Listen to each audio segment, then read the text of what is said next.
This is Kolkata TV's podcast news. আপনারা শুনছেন পডকা। উধাও শীত, বাড়বে গরম, 2 থেকে 4 ডিগ্রি বাড়বে তাপমাত্রা। নমস্কার, আমি জহিতা, জানাচ্ছি বিস্তারিত। শীতের আমেজ আর নেই বলেই চলে, বাড়ছে সর্বনিম্ন তাপমাত্রা, সেই সঙ্গে আকাশের মুখ ভার, গুমোট পরিবেশ। গত 24 ঘন্টা তুলনায় সোমবার প্রায় 3 ডিগ্রি তাপমাত্রা বাড়ার পূর্বাভাস।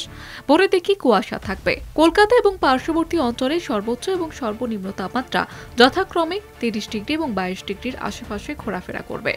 আলিপুর আবহাওয়া দপ্তর জানিয়েছে, আগামীকাল অর্থাৎ মঙ্গলবারের মধ্যে 2 থেকে 4 ডিগ্রি সেলসিয়াস তাপমাত্রা বাড়বে।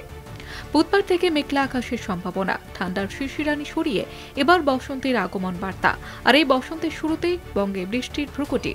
বুধবার থেকে বৃষ্টির পূর্বাভাস উপকূল এবং সংলগ্ন জেলাগুলিতে, মূলত বজ্রবিদ্যুৎ সহ হালকা বৃষ্টির সম্ভাবনা। বৃহস্পতিবার বৃষ্টির পরিমাণ ও ব্যাপকতা বাড়বে। বৃষ্টি চলবে শুক্রবার পর্যন্ত। শুনুন পডকা, রাত দিন 7 দিন।